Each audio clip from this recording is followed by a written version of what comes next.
എല്ലാവർക്കും നമസ്കാരം. കേരള ഇന്ത്യൻ്റെ പുതിയ വീഡിയോയിലേക്ക് സ്വാഗതം. നമ്മളിപ്പോൾ നിൽക്കുന്നത് തൃശ്ശൂരാണ്. നവജീവ് ബിൽഡേഴ്സിൻ്റെ കൂടെയാണ്, നമ്മൾ സിജോൻ്റെ കൂടെ തന്നെയാണ്. നമ്മൾ കൊമേഴ്ഷ്യൽ ബിൽഡിങ്ങിനെ പറ്റി നേരത്തെ സംസാരിച്ചു. ഇപ്പോൾ നമ്മൾ നിൽക്കുന്നത് വെയർഹൗസ് ഗോഡൗൺ നവജീവ് ബിൽഡേഴ്സ് ചെയ്യുന്നുണ്ട്. അപ്പോൾ ഈ ഗോഡൗൺ വെയർഹൗസ് എന്ന് പറഞ്ഞു കഴിഞ്ഞാൽ ഞാൻ ആദ്യം വിചാരിച്ചത് കൊമേഴ്ഷ്യൽ ബിൽഡിങ്ങിൻ്റെ പോലെ തന്നെ അറ്റാച്ച്ഡ് ആണ്. പക്ഷേ ഇത് രണ്ടാണ്, രണ്ട് കൺസ്ട്രക്ഷനാണ്, രണ്ടിട്. അപ്പോൾ നമ്മളിപ്പോൾ നിൽക്കുന്നത് ഒരു വെയർഹൗസിൻ്റെ അകത്താണ്. ഇതിൻ്റെ ഒരു പ്രത്യേകത ഞാൻ വന്ന് മനസ്സിലാക്കിയത്, ഇത് നമുക്ക് സാധനങ്ങൾ സ്റ്റോർ ചെയ്യാനും നമുക്കൊരു ഓഫീസ് പർപ്പസ് ആയിട്ട് ഉപയോഗിക്കാം. അപ്പോൾ ഞാൻ ഇതിൻ്റെ ഒരു സ്റ്റെയർ കയറിയിട്ട് മോൾ ഭാഗത്താണ്. ഇവിടെ നമ്മുടെ വി ബോർഡിൽ ടെയിൽ ഒട്ടിച്ചേക്കാണ് ഇതിൻ്റെ ഫ്ലോർ.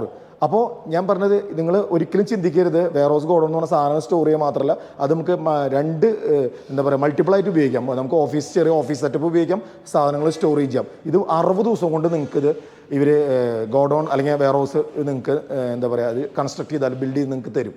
അപ്പോൾ എന്താ വെച്ച് കഴിഞ്ഞാൽ വെയർഹൗസ് ഗോഡൗൺ നോക്കുന്ന ആൾക്കാർക്ക് ഈ വീഡിയോ എന്തായാലും വളരെ ഇൻഫോർമേറ്റീവ് വീഡിയോ. നമുക്ക് ഈ വീഡിയോയിൽ നമ്മൾ ഫുൾ ഡീറ്റെയിൽസ് പറയുന്നുണ്ട്. നമുക്ക് ആ വീഡിയോയിലേക്ക് ഒന്ന് പോവാം. നമസ്കാരം, എൻ്റെ പേര് സിജോ. എൻ്റെ ഫേമിൻ്റെ പേര് നവജീവ് ബിൽഡേഴ്സ്. സിജോ, നമ്മുടെ ഇപ്പോൾ നമ്മൾ നേരത്തെ കൊമേഴ്ഷ്യൽ ബിൽഡിങ് ചെയ്തു. ഓക്കെ. അപ്പോൾ ഇപ്പോൾ നമ്മൾ വെയർഹൗസ് ഗോഡൗൺ ഇതെങ്ങനെയാണ് ഇതിൻ്റെ ഇത് വരുന്നത്? ഇത് നമ്മൾ ചെയ്തേക്കുന്നത് 2 സെൻറ്റാണ് ഇത് വരുന്നത്. 2 സെൻറ്റിൽ 2 സെൻറ്റിൽ 1500 സ്ക്വയർ ഫീറ്റാണ് നമ്മൾ ചെയ്തേക്കുന്നത്. സിജോ, നമ്മളിപ്പോൾ കൊമേഴ്ഷ്യൽ ബിൽഡിങ്ങിനെ പറ്റി നമ്മൾ കഴിഞ്ഞ വീഡിയോയിൽ ചെയ്തു. അപ്പോൾ ഇത് വെയർഹൗസ് ഗോഡൗൺ, അത് നമ്മൾ വ്യത്യാസം എന്താണ്? വെയർഹൗസും ഗോഡൗണും തമ്മിൽ വ്യത്യാസം പറയുകയാണെങ്കിൽ, ഗോഡൗണിൽ നമ്മൾ മെറ്റീരിയൽ സാധനങ്ങളൊക്കെ സ്റ്റോറേജാണ് മെയിനായിട്ട് ഇത് ഉദ്ദേശിക്കുന്നത്, ഈ ഗോഡൗൺ വെയർഹൗസ്. അതെ. പിന്നെ അതുപോലെ തന്നെ ഇതിൽ മേലെ ഭാഗം നമ്മൾ വി ബോർഡ് ഉപയോഗിച്ചിട്ട് ഒരു പകുതി പോർഷൻ നമ്മളൊരു ഓഫീസ് വേണമെങ്കിൽ ഓഫീസാക്കാം, അല്ലെങ്കിൽ ആ ഒരു പോർഷൻ വേണമെങ്കിൽ ഗോഡൗൺ ആണെങ്കിൽ ഗോഡൗൺ ആക്കാം. ഇതല്ലേ 2 ലെവലിൽ നമ്മൾ ചെയ്തിട്ടുണ്ട്.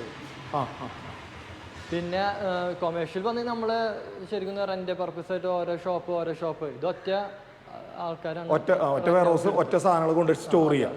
നമുക്ക് ഓഫീസായിട്ട് ഉപയോഗിക്കാം. ഓഫീസ് യൂസ് ചെയ്യാം, വേണമെങ്കിൽ ഗോഡൗണിന്റെ പർപ്പസ് അത് വേണമെങ്കിൽ യൂസ് ചെയ്യാം. ഇത് എത്ര സ്ക്വയർ ഫീറ്റ് വരുന്നത്? ഇത് ടോട്ടല് 1500 സ്ക്വയർ ഫീറ്റ് ആണ് വരുന്നത്. 2 സെന്റ് സ്ഥലമാണ് വരുന്നത്. ഇപ്പൊ നേരത്തെ നമ്മൾ സംസാരിച്ചപ്പോൾ പറഞ്ഞു 60 ദിവസം കൊണ്ട് 60 ദിവസം കൊണ്ടാണ് ഇത് കംപ്ലീറ്റ് ചെയ്തല്ലേ. അപ്പൊ നമുക്ക് അങ്ങനത്തെ ചെയ്യാൻ പറ്റും. ഈ ഗോഡൗൺ പണിയണെങ്കിൽ നമുക്ക്, അല്ലെങ്കിൽ വെയർഹൗസ് പണിയെങ്കിൽ എത്ര സെന്റ് വേണം മിനിമം? അല്ല, അതിപ്പോ നമ്മൾ ഒന്നില് 2 സെന്റ് 1 സെന്റ് തൊട്ട് നമുക്ക് സ്റ്റാർട്ട് ചെയ്യാം. എത്ര വേണമെങ്കിൽ ഏരിയയിലേക്കും ചെയ്യാം. അതിനനുസരിച്ചിട്ട് ടൈമിംഗ് പീരീഡിലും വ്യത്യാസം വരും. ഇത് ചെറിയൊരു ഏരിയ. ഇത് എത്ര സ്ക്വയർ ഫീറ്റാ? ഇത് 1500. ഗ്രൗണ്ട് ഫ്ലോറും ഫസ്റ്റ് ഫ്ലോറും കൂടിയിട്ട് 1500 സ്ക്വയർ ഫീറ്റ്. ഓക്കെ. ഇത് എന്തൊക്കെ മെറ്റീരിയൽ ഒന്ന് പറയാം? ഷട്ടറിന്റെ തൊട്ട് തുടങ്ങാം. ഷട്ടറിന്റെ വർക്ക് നമ്മൾ ചെയ്യണ പോലെ 21 ഗേജിന്റെ തന്നെയാണ്. അതിന്റെ ലീഫ് എടുത്തേക്കുന്നത് JSW മെറ്റീരിയലാണ് ഉപയോഗിച്ചത്. അതുപോലെ തന്നെ ടാറ്റയുടെയാണ് സ്പ്രിങ് കൊടുത്തേക്കുന്നത്. ഒക്കെ ബ്രാൻഡ് തന്നെയാണ് യൂസ് ചെയ്തേക്കുന്നത്. ഇതിന്റെ മെറ്റലിന്റെ സ്ക്വയർ പറയുകയാണെങ്കിൽ 3x3 സ്ക്വയർ ആണ് ഇതിൽ കൊടുത്തേക്കണം. കാരണം അത് അതിനുള്ള സ്പാനുള്ള കാര്യമാണ് ഈ സൈസ് കൊടുത്തേക്കണം. ഈ വിൻഡോസ് ഒക്കെ അങ്ങനെ അതായത് അപ്പോൾ മറ്റേ അലുമിനിയം ഫൈബ്രേഷനാണ് ചെയ്തേക്കുന്നത്. സ്ലൈഡിങ്. അതെ. ഇത് അപ്പോളോടെയാണ് മെറ്റീരിയൽ കൊടുത്തേക്കണം. ഇത് ഫ്ലോറിംഗ് എന്ന് വെച്ചെങ്കിൽ ടോപ്പ് നമ്മൾ ടൈൽ വർക്ക് ചെയ്തിട്ട് ഗ്രൗണ്ടിൽ വരുന്ന ഏരിയ നമ്മളിപ്പോൾ കോൺക്രീറ്റ് ചെയ്തിട്ട് ഫിനിഷിങ് ചെയ്ത് ഇട്ടിട്ടുള്ളൂ. ഇനി എങ്ങനെ റെന്റ് ഔട്ട് വരുന്നതിനനുസരിച്ചിട്ട് നമുക്ക് വേണമെങ്കിൽ ടൈൽ വർക്ക് ചെയ്യണമെങ്കിൽ ചെയ്യാം. കാരണം വെച്ചാൽ ഇനി വണ്ടി കയറേണ്ട ഒരു പർപ്പസ് വരികയാണെങ്കിൽ നമുക്ക് ചിലപ്പോൾ ഇനി ക്രാക്ക് ഒന്നും വരണ്ടെന്ന് വിചാരിച്ചു ഇനി വേണമെങ്കിൽ ഇന്റർലോക്ക് വരികയാണെങ്കിൽ ഇന്റർലോക്ക് വരിക്കാം. അപ്പൊ എങ്ങനെയാ വരണമെങ്കിൽ അതിനനുസരിച്ച് ചെയ്യാം. ഈ വെയർഹൗസ് പണിയുമ്പോൾ അല്ലെങ്കിൽ ഗോഡൗൺ പണിയുമ്പോൾ എത്ര ഫ്ലോർ പണിയാം, അങ്ങനെ കണക്കുണ്ടോ? ഇല്ല, ഇതിപ്പോ മാക്സിമം ഹൈറ്റ് 20 അടി ഹൈറ്റ് വെച്ചിട്ടുണ്ട്. ഇത് വെച്ച് ഈ മുകളിലേക്ക്. അതെ, അങ്ങനെയാണ് ചെയ്തത്. ഇതിന്റെ ശരിക്കും വെയർഹൗസും ഗോഡൗണും പണിയണമെങ്കിൽ ശരിക്കും ഒരു ഗൈഡ് ലൈൻ എത്രയാ? നമ്മൾ ഹൈറ്റ് ഒരു 12, 13 മീറ്റർ 14 മീറ്റർ വെക്കുന്നത്. അതെന്താ വെച്ചെങ്കിൽ ഓരോ പർപ്പസിനെ ബേസ് ചെയ്തിട്ടാ. ഈ ഏരിയയിലെ 20 അടി കൊടുത്തെങ്കിലാണ് നമുക്ക് ഇതിനുള്ള വണ്ടി കയറ്റിയിട്ടും സെക്ഷൻ ഡിവൈഡ് ചെയ്ത് 10 അടിക്ക് ഡിവൈഡ് ചെയ്തണം. അപ്പൊ 10 അടി ഹൈറ്റും വീണ്ടും വെച്ച കാരണം നമുക്ക് ചൂടിനും അങ്ങനത്തെ കാര്യങ്ങൾക്കും കുറവ് കിട്ടും. അല്ലെങ്കിൽ വെയർ ഹൗസ് ചൂട് കൂടുതലായിരിക്കും. മാനദണ്ഡം എന്താ? ഇത് പണിയണമെങ്കിൽ പേപ്പർ വർക്ക് നമ്മൾ നോർമൽ ബിൽഡിംഗ് ചെയ്യുന്ന അതേ പർപ്പസ് തന്നെയാണ് ഇതിൽ. കൊമേഴ്ഷ്യൽ ബിൽഡിംഗ് ഇതിൽ ബാത്റൂം കൊടുത്തിട്ടുണ്ട്, സെപ്റ്റ് ടാങ്ക് കൊടുത്തിട്ടുണ്ട്, എല്ലാം കൊമേഴ്ഷ്യൽ ബിൽഡിംഗ് പോലെ. ബാത്റൂം, സെപ്റ്റി ടാങ്ക്, നമ്മൾ എങ്ങനെയൊക്കെയാണ് കൊമേഴ്ഷ്യൽ ബിൽഡിംഗ് അതേ പർപ്പസ്. ഇത് ഷീറ്റ് കൊണ്ട് ചെയ്താലാണ് നമുക്ക് ഇത്ര ഹൈറ്റ് വേണമെന്നുണ്ടല്ലേ. ഹൈറ്റ് കുറച്ച് വേണമെങ്കിൽ കുറച്ച് വെക്കാം, വേണമെങ്കിൽ കൂട്ടി വെക്കാം. പക്ഷെ കൂടുതൽ വെച്ച് കഴിഞ്ഞാൽ നമുക്ക് ചൂട് മറ്റേ കുറയും. പിന്നെ സെക്ഷൻ തിരിക്കാം. ഇതില്ലെങ്കിൽ ഇപ്പോൾ 2 സെന്റ് സ്ഥലമാണ്. ഇതിലില്ലെങ്കിൽ ഒരു 750 സ്ക്വയർ ഫീറ്റ് മാക്സിമം എടുക്കാൻ പറ്റുള്ളൂ. ഇതിപ്പോ ഇങ്ങനെ ഹൈറ്റ് കുറത്തന്നെ 20 അടി വെച്ച കാരണമാണ് നമുക്ക് സെക്ഷൻ തിരിച്ച് ഇത് ചെയ്യാൻ പറ്റുക. അപ്പൊ ഇത്രയും സ്ഥലം നമുക്ക് യൂസ് ചെയ്യാൻ കിട്ടി. ശരി. ഈ സ്റ്റെയർ എങ്ങനെയാ? സ്റ്റെയർ കൊടുത്തേക്കുന്നത് നമ്മള് ഇത് അൺസൈസ് ആണ്. കാരണം എന്താ പറയാ ഒരുപാട് പേര് ചെയ്യുക ഈ സൈസ് കൊടുക്കില്ല.